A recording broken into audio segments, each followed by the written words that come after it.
Hello, you're listening to Future Artifacts FM, a radio show hosted by Neve Schmidtke and Nina Davies. Earlier this year, several radio frequencies were discovered airing a collection of broadcasts. At first, they sounded like regular news stories and interviews. They felt familiar, but also not quite belonging to our present. Slowly, the listeners came to believe that what they were listening to did indeed belong to their world, just not their time. They were looking into the future through the mundane edges of radio recordings and public service announcements.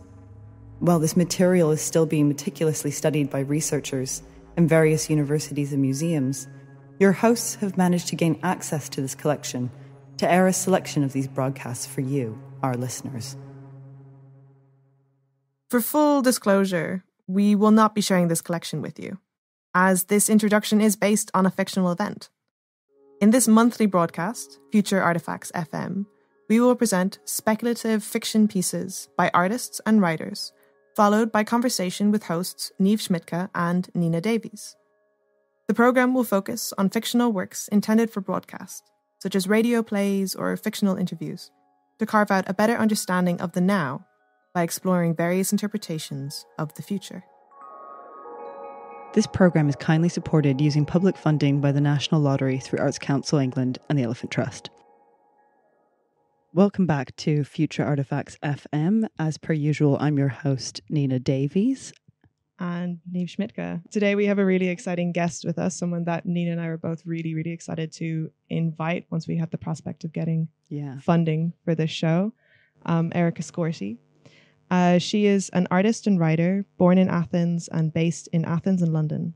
She has performed, exhibited and presented talks internationally at spaces like Highline New York, Wellcome Collection, Kunsthalle Wien, Hayward Gallery, Munich Kunstverein, ICA London, and EMST Athens.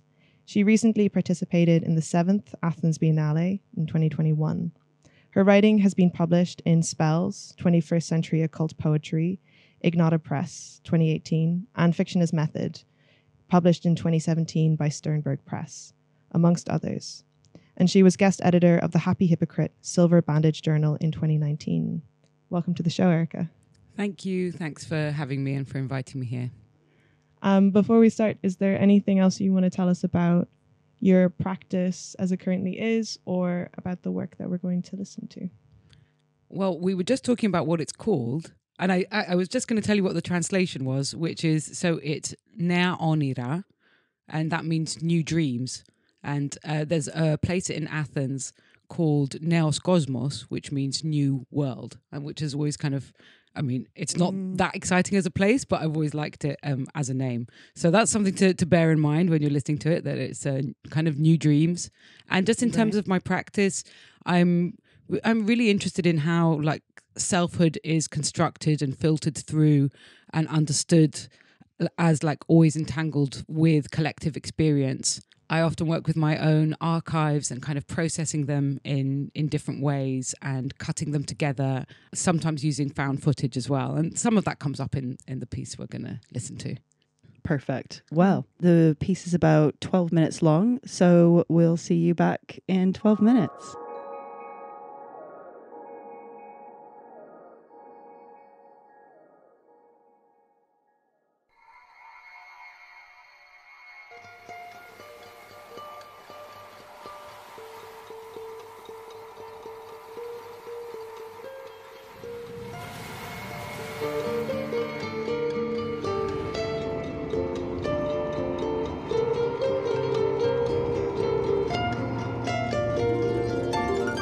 Αξεσουάρ, πονγκ, τσιμπιδάκια, κόκ, προφυλακτικά, καλλιτικά, αυτιά του διαβόλου, gaslight, Heineken, καλούα, κλειδιά, γραμμές, περιοδικό, μακιάζ, βερνίκι νυχιών, νιουροφεν, βαφές, παναντόλ, τρυπήματα, χάπια, Red Bull, ρετσίνα, δίσκος απολέπισης, στερεοφωνικό, ταμπόν, κασέτα, τεκίλα, συμβουλές, Wendy's.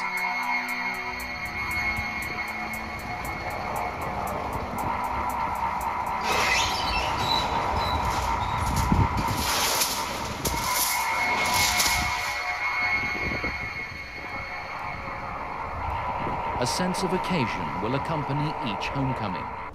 They will be welcomed with thoughts of bitterness, resentment, blame, and guilt. It's not the sea. It's not the sun. Feelings of harmony, delight, and security. It's more than that.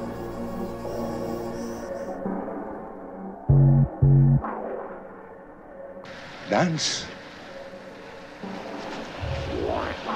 Did you say dance?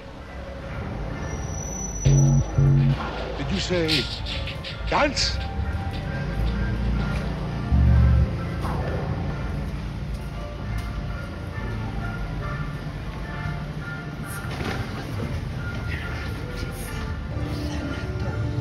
I'm going to tell you a secret. Many successful individuals identified what happens outside has a direct impact on our internal security. Nothing can interfere with my right to and even a cheeky wine fridge. Glorious tranquility, happiness and fulfillment. It's my last night in Athens. I need an anecdote. Cigarette butts, jam jar, glasses, a towel laid at the wet border, face blushed with smileys marked on the hand. Something crossed a line in the air, thick now with smoke, messages storing sparks for future pyres.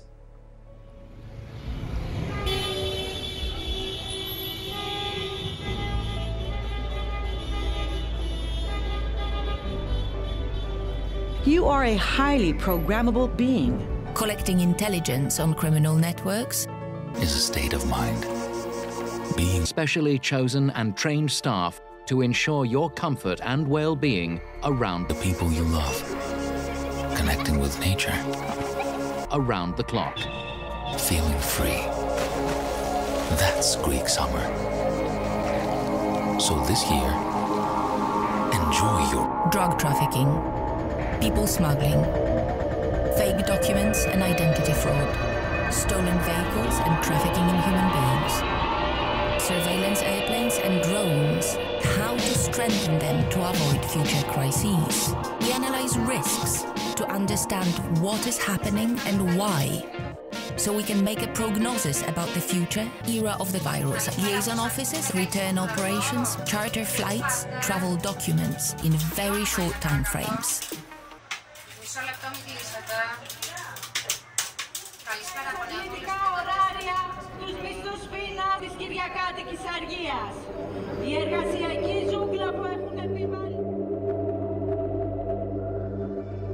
When you take politics out of it. Many successful individuals identified it's a fantastic area to work. Buried under bathrooms with both a bath and shower option. As if you're mountains of debt. All men are equal and free. Got a Waitrose. Live my dreams. As a constant reminder of its proximity to Shoreditch. Most of them will work at the EU borders, while some will work outside. There's a hub, a very vibrant hub of actors and writers and literary folk. Fueled by metropolitan glamour and border guards. The agency trains hundreds of people like me. I have as many friends as I want. Is that really true?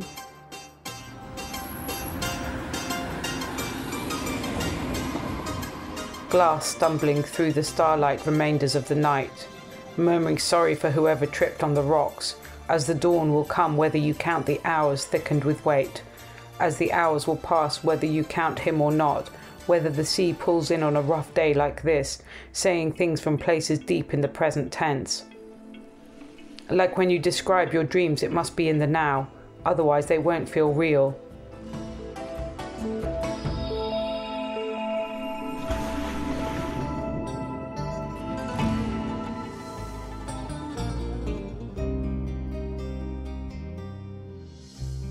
Are your thoughts your own, or do they belong to your cake police to stop you translating this vision into its current reality?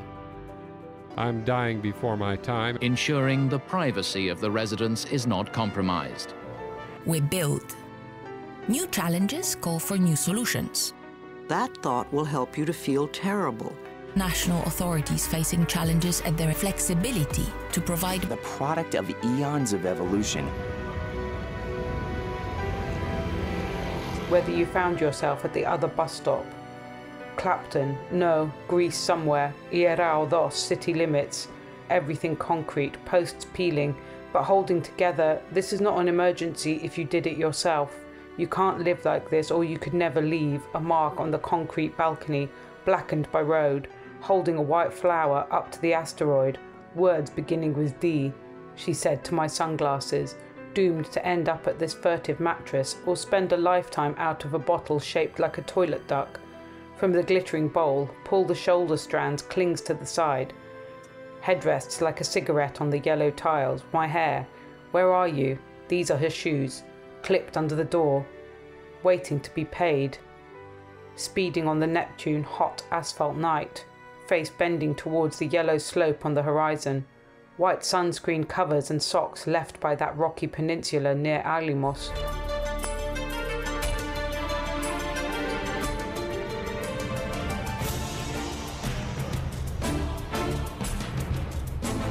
Accessories, bong, clips, coat, every year, millions of travelers feel as if you have no time to enjoy life because you're working so hard. Gaslight, Dabon, Tenias, Tequila, Wendy's, Kahlua.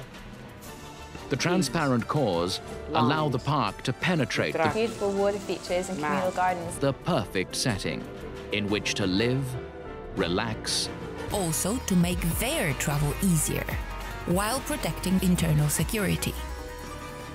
From fashion to music to clubs to young up-and-coming businesses in the area of the technology industry. I can't stand my boss. Makeup, nail polish, Nurofen, paints, Panadol, piercings, pills, Red Bull, Retsina, skinning up tray, stereo, tampons, tape, tequila, tips, Wendy's.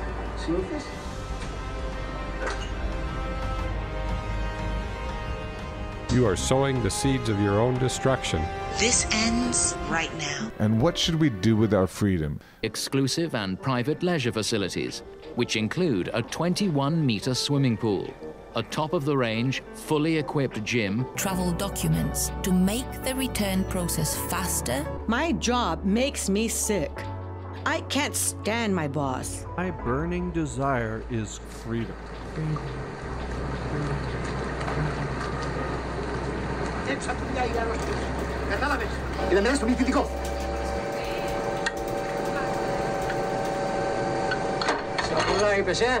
Και κατέβασε το χέρι σου, μη σου χέσω το μαγαζί σου, τους πελάτες σου κι όλα. Κατάλαβες? Εξαφανίσου. Εξαφανίσου αμέσως. Καλά. People like old things. The older, the better. So, if you think you know Athens, think again.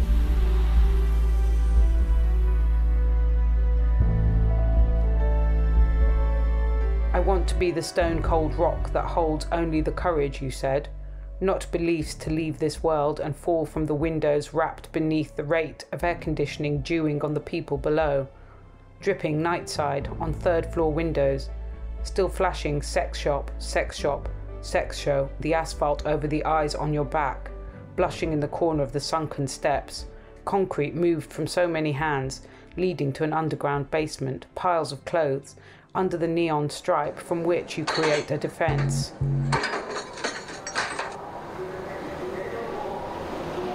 Say? She says, where are you? Clapton. And I was like, oh fuck, I'm in Clapton. Then I wasn't sure if I should turn around and go back. Back from Peloponnneso. That New Year's Eve, heavy rain and sullen sea left me here at an unknown bus stop. Pulled up for a pee by the rows of flaking eucalyptus lining the steep sides of the Corinth Canal.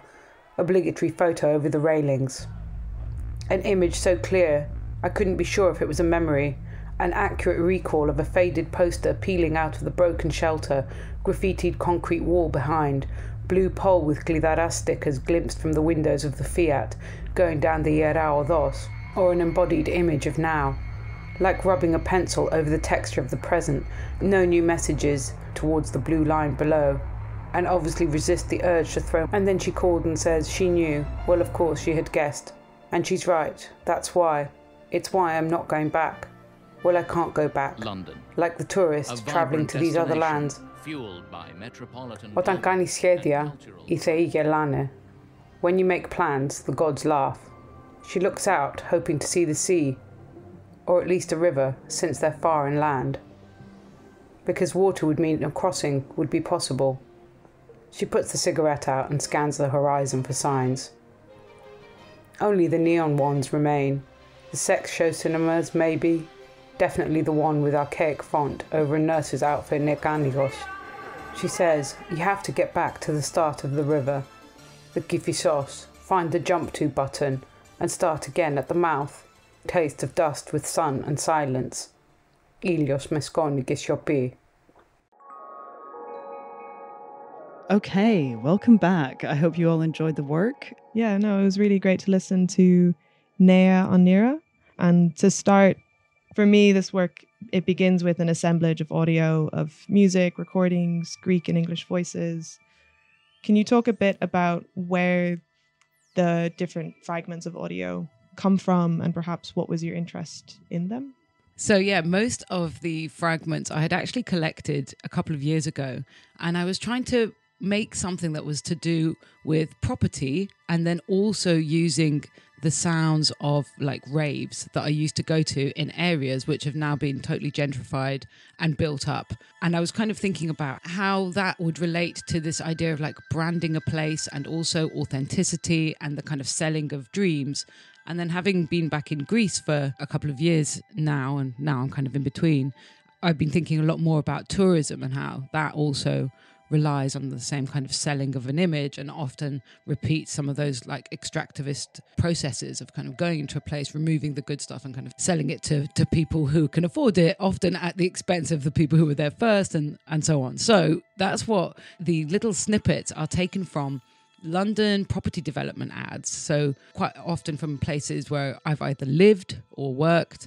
So like Barking, Stratford, Acton. And then tourist ads, but specifically the ones for Greece and for EOT, which is the Ελληνικός Οργανισμός Τουρισμού, so the Greek tourist board, which is quite a kind of classic thing. I think I was describing this to you before. It's something like most Greeks kind of grow up knowing about. So there's that. And then as I went on, I was also collecting little bits from some Greek movies.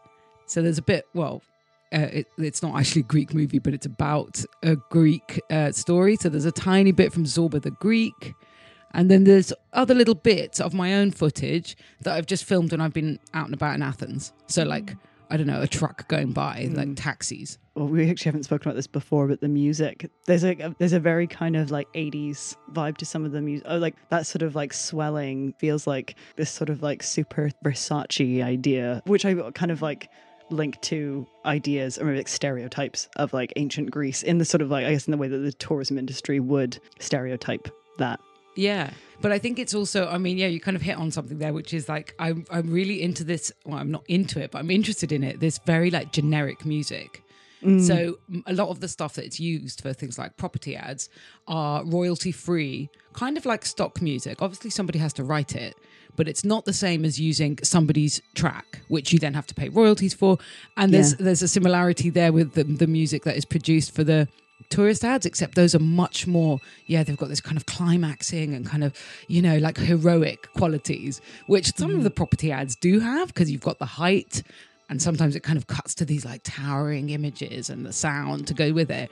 There is a kind of parallel there, but also through the way that it's like very generic. It could almost be advertising anything. Or it kind of reminds me of when you walk inside, let's say, kind of a supermarket, or even kind of if you're in a big development center somewhere and they're trying to make you at ease, even though it's not really a space where you can relax.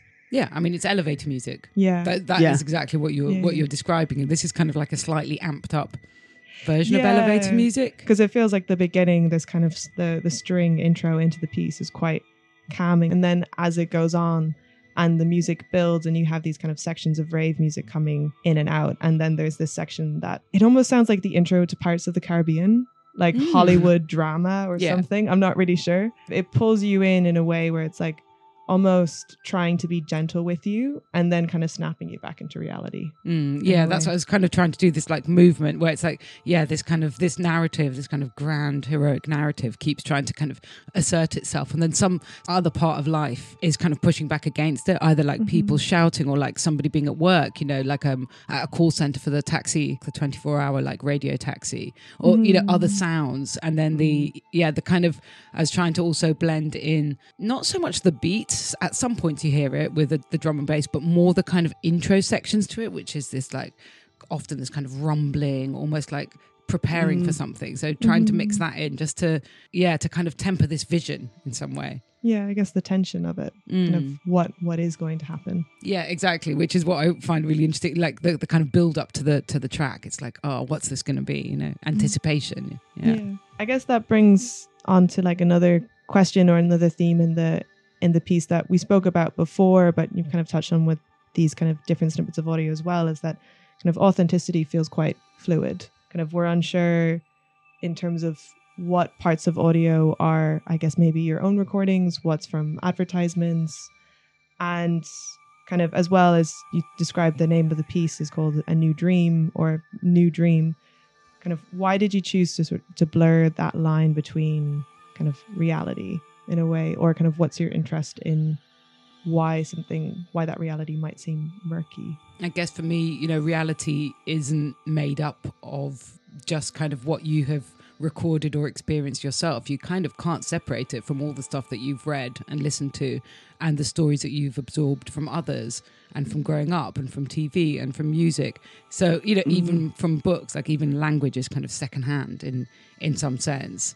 And so to me, maybe that's the thing, like I don't necessarily see like a line between that. And so mixing them together is kind of a way of making that clear, that like, even if you look back on things, dreams or memories, they're not kind of separate from all that other stuff. You know, they depend on like where you were, what somebody said, what you heard. All of those become kind of mixed together. And I guess that's also kind of partly how my interest in identity and selfhood is around that. Is that idea of kind of always living in some way in quotation, but at the same time, you know, you are a real material body. It's not like we're just kind of a bunch of quotations and that's it. Like that's not true either. So that's kind of another thing where it's like bringing in the personal. It does ground it in a specific experience, but there's always this feeling like it could be somebody else's dream as well. I think it gets especially creepy at the moment when there's so much directed advertising in a way. Absolutely. So it's trying to figure out, okay, what was something that was actually my idea versus something that was some form of subliminal marketing that has been filtering into my feed, and maybe decide, oh, actually, for instance, I do really want to go to Greece this summer, or actually, I do really want to move to Stratford, as opposed to it being, I guess, a conscious choice versus kind of an unconscious marketing. Well, this is it. And like, can you even kind of separate? Can you even separate those? Because, you know, like, I mean, I'm very interested in stuff around like algorithmic profiling and that kind of sense of like the priming of the consumer. But of course, that is already based on your past choices. So it's this kind of weird collaborative thing, actually, because it's like it's reading what your past choices and opinions and like consumer directions and, you know, and like what your demographic is, and almost like preempting you to then desire these other things. But then it's also quite often right, because it kind of, you know, it knows you, but it's also predicting stuff that you'll look at and be like, oh yeah, you know, like you said, yeah, actually maybe I do want to do that. It's like an attentive friend that's trying to sell you something. Yeah, which is, I suppose, some of the ads, I mean, I collected them off YouTube, the ones for art especially. Some of them go back to like, I think one of them was from maybe 90 something or kind of like 2004, which was when the Olympics were staged in Athens. And that is a kind of pre-social, it's not pre-internet, but it's pre-social media moment when there's maybe like a more blanket type of advertising. And then some of the more recent ads, there was one that was just absolutely cringeworthy. And it was maybe from 3 years ago, so I guess pre-pandemic. And it was called the Greek End. And it was obviously kind of marketed to like the EasyJet generation. And it was like, what's better than a weekend? A Greek end. And just like, it was like, you know, horrendous. But you could see that was much more, somebody had sat and been like, okay, so what is our consumer profile? Who do we want to target with this? Whereas the ones from earlier, it's just like this blanket. And you've got this more kind of heroic and like generic music to match. Going back to what you were saying with art as being like one of the biggest industries, is it like just in Greece? In general? art isn't, and it's not, tourism is the industry. Art is like the board, the tourist board. Right. Yeah. When you've been living in Greece, because those ads aren't necessarily, that's what I always really find about internet tourism ads, is that it's not the people who live there that usually see them. It's the people that live elsewhere. Like I was saying to you the other day, like, I'm now seeing ads for where I'm from, but growing up there I would have never seen ads for where I'm and it's really strange. Definitely. So there's something there about, again, like the selling of an image and of a vision, of a dream, a fantasy, which for the people who live there, of course that's nothing like the reality. It overlaps in certain places, but as you say, like, it's not meant for you. It's meant to present this image to somebody who doesn't need to know about all the stuff that's shit or difficult about living there, because most of the time that's not what they're interested in. But at the same time, and I think we spoke about this a little bit before, sometimes that is what they're interested in, and countries can, like Greece to an extent, can also market that. It's kind of grittiness. It's like realness, and that also becomes a kind of like a selling point. Like, which other part of Europe would you go to and maybe get hit by a Molotov cocktail when you're, well, you wouldn't, but it's frequent that there's like tear gas and there's clashes with anarchists, and the police. There's a very repressive police presence in Athens, and you'd be like, oh, this is something different. It's certainly different than well, there are quite a lot of people that do like people that want to live on the edge in a different way. Like maybe some people want to climb a cliff, but then there also are some people that will travel to places where these things are happening. And I do sometimes wonder whether there's a little bit of thrill seeking that's involved in it. I think they're probably going for very good reasons as well, but sometimes I do wonder whether there's a bit of I guess enjoying the aesthetics of violence. They would never say that they enjoy the aesthetics of violence. It might not even be conscious to them that that's what it is, but that's also the case with, let's say, voluntourism, and that's a tricky one, because of course there's a lot of good that is done through that, but it's interesting for many Greeks, or those living in Athens, that there is a very big community of relatively wealthy Northern Europeans coming to Athens to work in these organizations and hanging out, having a great time, meeting people, and also doing good. I mean, that's you could discuss that, but that is an aspect of tourism, and should be seen as tourism. I guess it probably should be, even if they're living there for a year, Yeah, well, I guess it brings up the question of like ethical tourism, and even kind of, you see it like obviously in Athens in particular, it's been pretty bad, but across a lot of cities around the world, kind of rise of Airbnb culture, causing rents to skyrocket so much that people who've grown up in the city all their lives can't afford to stay there anymore. So it's kind of, I guess it's like voluntourism, or even this idea of like selling a dream of a place and being like, oh, actually, maybe I will move there. It's like, how do you balance that with kind of like differing economic statuses, perhaps? Absolutely, yeah. I mean, and that's definitely something I've become very aware of with going back to Greece. And, I think now, like when I was first there, I mean, going back to Greece, I've been going back to Greece consistently, but it's different to actually live there. And I was in the beginning guilty of doing that thing where, one of my friends would say, oh, this studio costs this amount of money. And I go, oh, that's so cheap. After a while, they're like, stop saying that, because it's not. Yeah. And that kind of thing. And now I realize it's really cringe to say that. It's like, of course it's cheap coming on a British wage. Completely. And I'm not even on a very high British wage. But, I think what's tricky about this is that at the same time, because sometimes people have said to me, oh, I don't want to be like a tourist like that and like kind of damaged. But at the same time, the country needs it in some ways, and this is what's really tricky. But also, I think, it also maybe comes in terms of, influences in the art world, that it's good from the point of view of like, it's nice to have different people coming through. And actually, that's one of the things that is nice about the art scene in Athens, is that you do meet people from lots of different places who are coming to stay for 6 months or a year, or, that kind of like, you'll meet people from lots and lots of different countries, which I feel maybe is a little bit less in London, because the barriers to entry are so high. In the work, there's sound bits that are referencing Greece, but then also referencing the gentrification of London. We spoke about it before, but like the sort of search for authenticity. And, we were talking before about Hackney Wick and how much Hackney Wick has changed. And I mean, it's not just Hackney Wick. There's like Peckham. There's so many places in London that are doing this. But that sort of search for this authentic artist kind of lifestyle. And we spoke a bit about, even like we romanticize like the good old days as well, and is that part of it? Like us romanticizing it is kind of part of that machine. Yeah, and I guess there's this kind of thing of like, oh, how it used to be, and you know, like I remember Hackney Wick.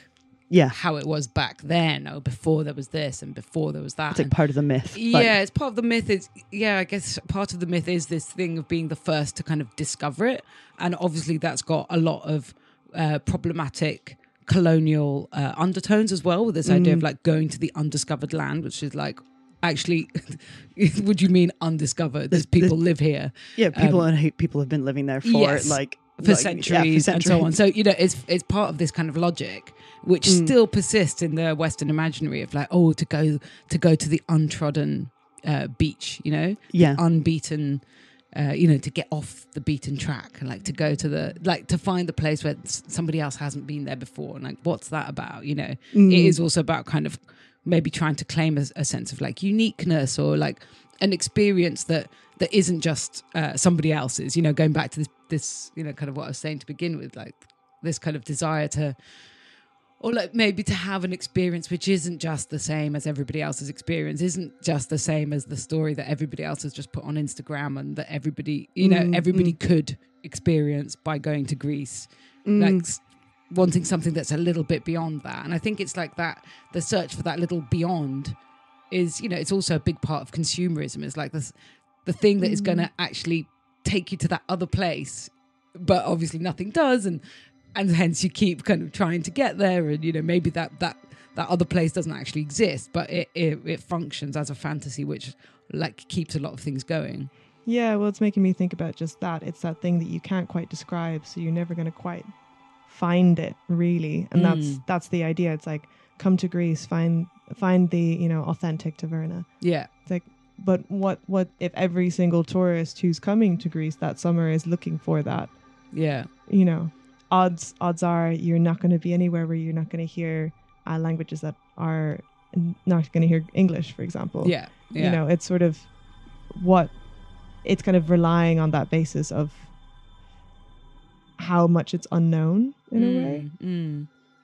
And that's what makes it so mysterious and so desirable as well.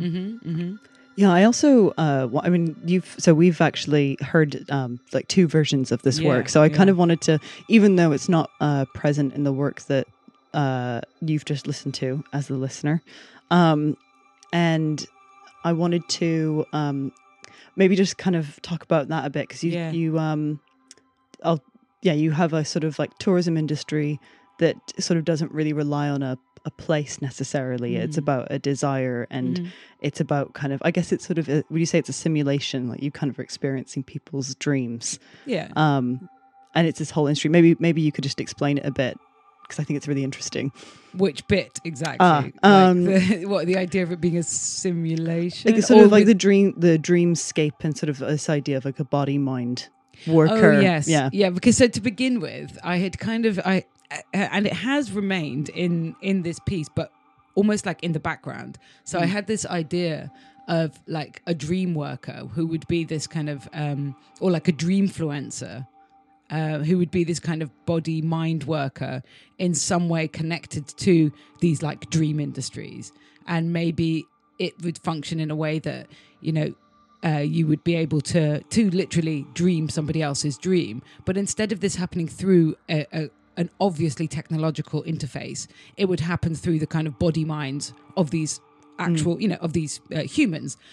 Perhaps they've been technologically enhanced. Perhaps there's some artificial intelligence, something there, probably, or like some being, you know, tapped into a network. I kind of, you know, I didn't really want to go into like the mechanics of it, because then that would get all very complicated. It'd get really sci-fi. And it would, and it would just obviously fall apart. But as an idea, this idea of a kind of, of a dream worker, that's, to begin with, I'd kind of written a narrative based around one of these like dream workers, dreamfluencers, who are at this kind of hub somewhere in Athens and trying to find somebody else, like somebody who could be, who's going to maybe help them to get out of there or help them in some way.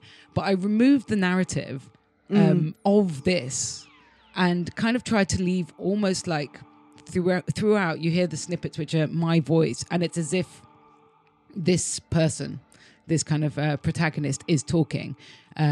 But everything is so fragmented, and it's almost just this kind of jumble of like experiences of, you know, being on this peninsula, and then like the concrete steps and like the sex show signs, and it's all kind of like churning there. And it's like, are they her memories? Are they the ones that she's had to take on in order to do her job, which is offering up almost like being a host or like a carrier for dreams for other people to tap into? And it's all become kind of confused. And that's the same, that like echoes the, you know, the kind of form of the rest of the piece, where it's like, you know, which bit is she tapping into? And I was almost thinking about it like maybe the track is like a scrambled training manual. You know, maybe she had to kind of listen to this to be able to take in these kind of different aspirational things. And then then there are these kind of interruptions or suggestions of this other world. And I'm not saying that it's like you know, the dream world and the real world, but they're all kind of happening at the same time. So yeah, I wanted it to be a little bit less clear, but maybe now I've kind of given that in there. It kind of creates a frame for like, maybe what is this space? Yeah, and what are these? What is the language which isn't the found text and the found snippets? You know, what is it kind of referring to? Or even like who it, because I was kind of interested in, obviously I know it's your voice. Yeah. But like, who is that person? Are they the protagonist, or are they a narrator, or are they the author of the dreams, or are they the experience? Yeah. Are they experiencing this cacophony of, you know, snippets of all this advertising? So I think there's something interesting in there.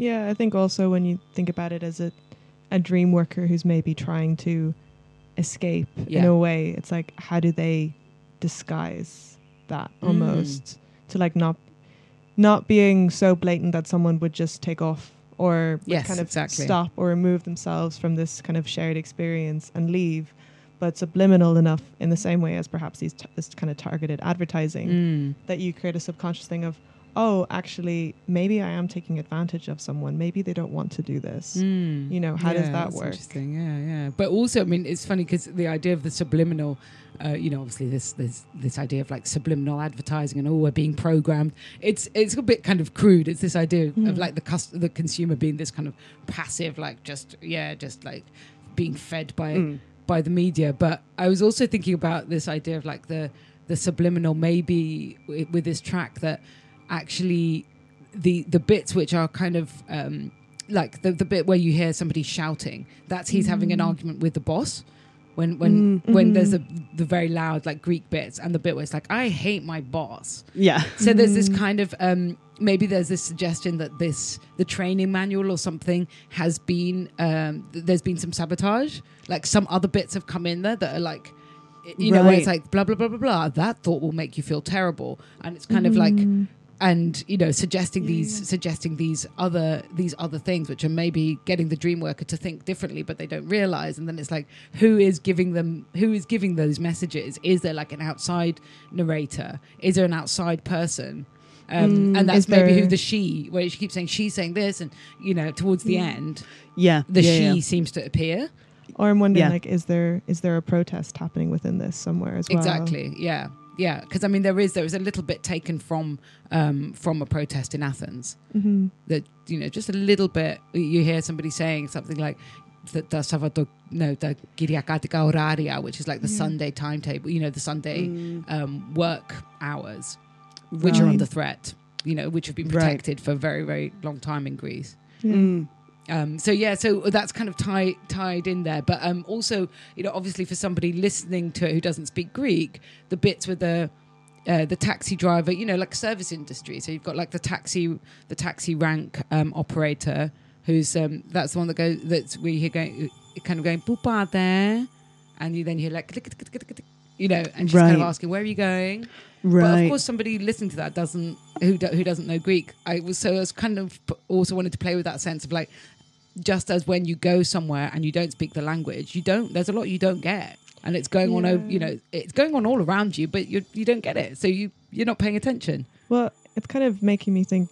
One thing I picked up a lot on when I was listening to the piece was, because there's all these different qualities of voices as well, is kind of the role of acting or the role of tone in a way. I mean, I guess especially in the parts where you're kind of narrating, it's like it feels quite deliberate that it sounds like someone who's reading a script rather than something that's spontaneous. Kind of the tone is quite mono. But then when you're listening to, for instance, you talked before about snippets of it coming from kind of mindfulness industry, which is obviously designed to calm you down. Yeah. I mean, how much were you thinking about in terms of when you're kind of narrating part of the piece yourself? Was it quite deliberate that you wanted to not, I guess, overly act? Or yeah, I mean, I think the other thing I was thinking about this in terms of, I was going to say this before, which is that obviously, like, well, maybe not obviously, but the protagonist is a version of myself. So the bits that I was reading, I didn't write, I adapted them for this, and the bit at the end I did. But, you know, those are based on things that I've written before. So in a sense that it's also like a version of me. And actually the bits from the mindfulness thing is from an old piece of work of mine called Citizen Choice, where I had collaged together, video, audio collage together, bits from these kind of meditation and positive affirmation podcasts and videos. So again, it's like, it does kind of relate also to me. So again, it's this kind of slippage between the fact that, like, it's not just a completely imaginary person, that, you know, they're based on something and they're kind of like potentially a version of myself, but they could also, you know, be kind of somebody else's memories, and they're probably quite similar to somebody else's memories who grew up at the same time as me, and so on. Yeah. So it's your simulation. Yeah, it's my simulation. Yeah, it's your simulation. Yeah. But then, you know, I guess I would then say, but isn't every version of you, you know, and it's not like the social media version of you is like fake, you know, and there's another one that's real, you know. I don't think you can make that distinction. Because I remember we had a conversation before, we were talking about fiction and about kind of, I guess, how this show explores different kinds of fiction. You saying, I don't write fiction in my work, but in my mind, when I think about your work, it's about that line of, I guess, maybe truth and authenticity, and where fiction can fall into that, and maybe kind of versions of yourself which you present as kind of feeling or maybe seeming fictional to someone else perhaps, but maybe not to yourself. Or maybe to myself as well. But I mean, I think thinking about it more like that as a kind of process or as a verb of making fictions, that definitely makes sense to me. Because, you know, like I was saying, I think reality or, you know, documentary is as much fictionalized maybe. And this idea of, you know, I'm obviously, my work has got a lot in common with ideas of autofiction as well, which is this idea of like starting from the self and then making something of it. And it's not that it's real. It's not that it's like, this bit's fake and this bit's real, but it's based on true events. Or I've also thought a bit of almost as if like being playing a cameo role in your own life or something. Yeah. Like, what would that be? And that again talks about, that is, you know, refers to types of fiction, because a cameo is almost like the interruption of like something real into a fictional space, like, played by themselves. Like that's what a cameo is, right? Yeah. I was reading you sent us an extract from The Outage, a book you released a few years ago in 2014. 2014. And kind of, you were talking before with us about how it was written by a ghostwriter based on what they could find of you online. And one of the things I found most interesting in reading that was there was a lot of descriptions about picking up a camera or writing something or recording something. Exactly. So in a way, as I was reading it, I could almost see the footnotes that they had found of, so this thing has happened, and I'm going to write everything that leads up to it. At the same time, last week I was listening to an old conversation I had with someone, and we were discussing Hilary Mantel and how when she's kind of constructing, let's say, a conversation in historical fiction, she'll look at everything that's happened before the event and kind of prepare herself in order to say, okay, so if this character is in this mindset and that character's that mindset, this is the conversation I'm going to fictionalize when everything else is kind of already known to be true. So this book felt like the opposite in a way for me. It's like your interjection has happened. And so they're figuring out how did you get to that point. Yeah, and also, I think that's a good interpretation of it. I think also in the outage, I mean, that there's that thing. There's like, I think possibly in the excerpt that I sent you, there's a bit where it's like she starts crying and then she picks up the camera and thinks this would make good footage. And, you know, this idea of like and another point where it says something like a life lived only through its performance.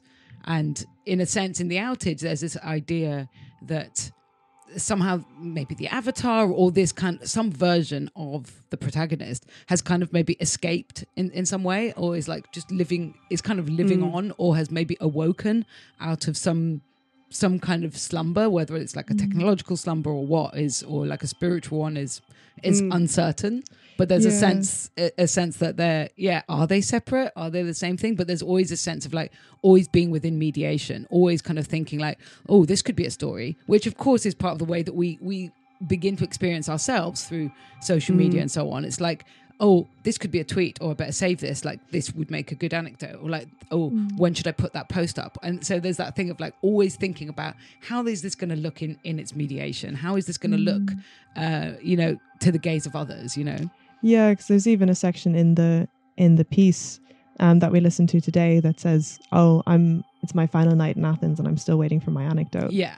You know, that moment of sort of, I know I need to make something, but I haven't found it yet, and that kind of pressure of not just being able to exist in the moment just for yourself, but kind of who is the audience that's going to be perceiving this. Yeah, exactly. Perhaps. And even if the audience in a way is yourself, you know, this idea of like, oh, you know, something to tell the grandkids, this kind of idea that like your future self is going to want to look back on these years and be like, oh, you know, I've got all of these stories to tell, which is like a weird kind of way of almost putting pressure on your current self, because of either you have to have the some gaze sort of of some future self is going to like judge it or something. Or not, you know, that your life won't have like measured up, but like to what, you know? Yeah, or it's like, don't live with regrets. And it's like, well, what? Regrets for, exactly, yeah. Yeah, well, also like, I guess it's sort of like searching for like some sort of immortality as well, isn't it? Like you want to have some sort of story to be remembered by, even if it's a story that's told through your offspring. That's such a weird way of putting it, but yeah. But or your artwork.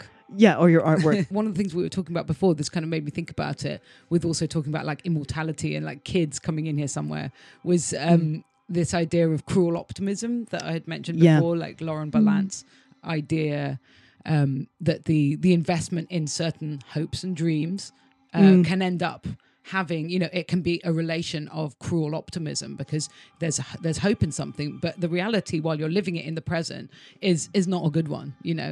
And the classic one being like the American dream. So there's also that sense of the way that, you know, kind of dream is operating, and part of that is the heteronormative script, and this idea that there are these scripts for happiness, you know, and maybe like that's what a lot of these kind of adverts and like tourism things, they're all kind of little like recipes for, you know, happiness. And so is those kind of meditation things. It's like, okay, you know, this is the way to be happy. Quite often, and this is the critique made against meditation and positive affirmations, particularly more so positive affirmations, is this idea that by just telling yourself like, I am great and everything in my life is wonderful, you can just blur out the fact that actually the reality you're in is shit, you know, like you're paying too much rent, you've got precarious work, and this future that's being kind of held up for you is keeping you stuck in this present, you know. So there's that somehow comes into this piece as well. Completely. Or even it kind of ignores, for instance, if someone is neurodiverse and there's just, your brain is just working in a way that's not ever going to work in tandem. It's not going to be efficient. Yeah. Or like, Like efficiency is quite simply not your mode of being. And that's completely okay. It's more so because we're kind of wrapped into this insane work structure at the moment that there is no space given for that. I think a lot about cruel optimism in terms of moving to London and people saying, why can't I make it, or why can't I do this as well? And we were discussing before kind of being an artist and going to exhibition openings and thinking, because it is a work event in a way, even if it's your best friend's show, you're still on show. Yeah, being surrounded by peers, kind of, oh, you might meet this art producer, or you might meet a curator, or someone might talk about a show that's coming up, or there's that cruel optimism of what maybe this will be like where I get my next opportunity or my break or especially something. Especially when you hear people's stories of how they get to kind of from A to B, and it's like because they did some random thing in the middle of nowhere that ended up. So, and again, it is kind of this idea of like, the chance encounter, and like you've got to be out there, and then this thing can go on for a very long time. I mean, to an extent, I'm still doing it. There's still this idea that like round the corner there's the thing that will kind of take you out of this, let's say in the case of artists and many other people who are, either gig workers or precarious workers and so on, and like that will take you out of this difficulty because you're going to be one of the ones who makes it. So this idea again, it's really prevalent in the art world. And like, no matter how many times you kind of say like artists get paid like very, they're living like mostly on kind of 10 grand, I think, like really, really low. But it's like still this idea, but what if it's me? What if I'm the one who makes it? Which sustains the whole idea that the dream, that you could make it, rather than being like much more realistic and let's say we're, coming together to form a union or to be like, this is shit, we need to have more rights or we need to get paid better, because there's always this kind of like dangling like, golden ticket. It could be you. Yeah, but then when you see those movements do start to happen, there's usually a large rate where things can become quite successful. I guess I'm thinking in Ireland, they recently set up an artists union and they're now piloting a scheme where artists get given a living wage. Now, there's a bunch of different issues with that I don't think anyone wants to listen to here. But it's more so that idea of when that collectivity happens, it is usually really successful, but then there also becomes this thing of, but then they get more opportunity than I get, or kind of that certain basis of the individualism of it could be me. Yeah, exactly. And I think I think that's one of the issues with the art world as is, and the whole idea of the artist as this kind of individual. I mean, I think we don't need to say genius anymore, but let's say individual, rather than another worker who's like just trying to get by, like a lot of other workers. And if they're able to look and be like, actually, we've got some material things in common, that could be the basis for solidarity, then certain things could move. But yes, you would have to give up some of that thing of being, just you, your vision. I don't know, which most artists struggle with. Not all. When I go on TikTok, like there's sort of this collective form of making, and like you make something and someone else makes it, and then it kind of like builds it. There are also some issues with that are being talked about as well, but there is no such thing as the individual genius. It's like actually quite horizontal.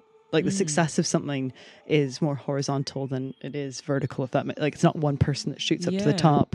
It's about like, even if you made a trend, it's only good because everyone else did it. So everyone else who's doing it is being seen in the process. Yeah, that's kind of maybe like influence in a sense, isn't it? I mean, I'm really interested in like this rise of like the influencer, hence the kind of idea of the dreamfluencer, because it's like this new economy, which is just, it's almost like taking the branding thing to the next stage, which is just like me, the protagonist. Actually, just me. That's the product. That that's it. The way that that's from what I've understood, that it's becoming a very, very desirable like idea of like, what I'm going to do is like I'm going to sell my lifestyle in some way or form. Yeah. So I wonder how that would work on TikTok, because that model, the influencer, still really relies on like, it's you, like, of course there's other people in your kind of crew or whatever, but you want people to be clicking on your stuff, not everybody else's, because that's how you get your brand endorsement and SponCon and so on, Your work is looking at sort of like an algorithmic human experience, or, I mean, with this work, it's also kind of about the sort of gentrification of the self. Which, when you kind of say those things out loud, they sound bad. Yeah. It sits somewhere in between it being dystopic and utopic. It doesn't really take a hardline position on whether it's bad or good. Yeah, I mean, in a sense, it kind of goes back to like that word, of extractivism, and also of capture, of this idea of like, of everything being fully captured, whether it's your experiences, whether it's your thoughts, whether it's your kind of consumer preferences, in order to generate ever more kind of granular models of who you are as a consumer, and therefore what you're going to do. All of that, it does sound very like doomy you know. And there's this, I mean, I've heard it referred to as the Borg complex, which is this idea that like we can't escape, technology's gonna just crush us, and yeah, that's it. And like if you fully give in to that, well then there's no point doing anything. You might as well just give in to that.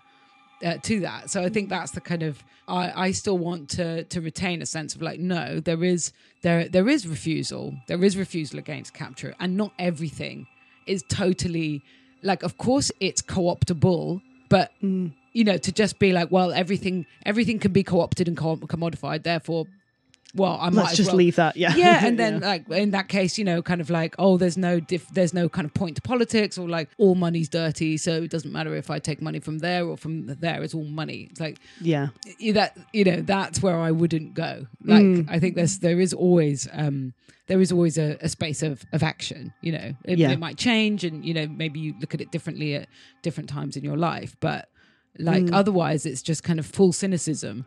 I guess I'm also thinking about the distinction between cruel optimism versus just general pessimism as well, and kind of how just because you can see that there's an overly optimistic side of something that quite simply is not possible because of all of the inequalities in the world we have, doesn't mean that you can't hope for more than your present moment gives. Yeah, exactly. Well. And also I think, you know, the realization that those things, unlike what the kind of positive affirmations and so on, it's not something that's just going to change in your mind. You know, that is something that is, you know, you have to actually take actions, maybe make some sacrifices, maybe don't like, there are some things you might have to say no to. But again, let's say, you know, the case of, let's say, artist boycotts, the point is to do it collectively. If you just do it by yourself, there's kind of no point. So, you know, it's that there is always a point of hope, and it often is in something collective, and maybe that's where there is a sense of kind of connection, or like a kind of coming together. And that's kind of like going back to the piece, I did think of that you know, maybe there's like the kind of she at the end is almost is maybe, you know, there's somebody to help, you know, there's somebody there who's kind of going to show her a way out. Or it's making me think, what would the union of dream workers look like? Yes, or exactly. Body mind workers be like? Or kind of, does this world or does that world only exist because they don't have a union, or they don't have a collective space? Or kind of what the person who's listening to this, what action will they take after being part of that experience?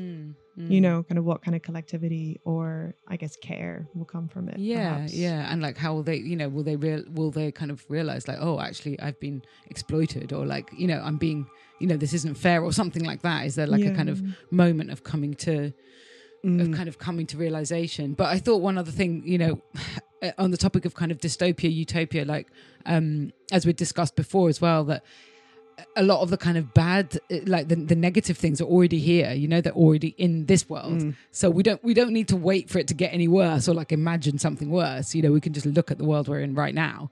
And that is also the role that there were snippets from Frontex, the European Border Guard organization.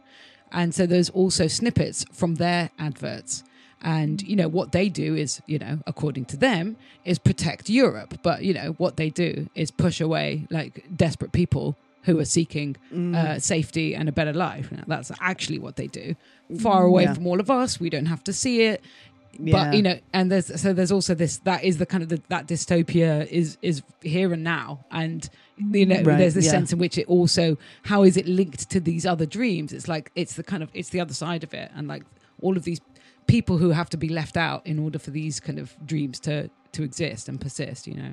Well, we're going to have to finish there. I'm really sad because I think we probably could have easily kept talking for another hour. Yeah, there's loads of things that I wish we could have asked, but I think it's been really, really lovely having you, and really nice to expand more on the work and kind of talk a bit more about that relationship between authenticity, dreams, kind of creation of the self, and then towards the end as well, kind of community and care and coming together. Thank you for your questions and your consideration. Like it's quite rare to be able to just sit and talk about one particular work in some depth. So it's really nice to do that. Yeah. Yeah, not have to do it in a press release. Or like just in like one paragraph or one sentence. Yeah. Great. We'll see you back in 2 months. Thanks for joining. Thank you. Bye.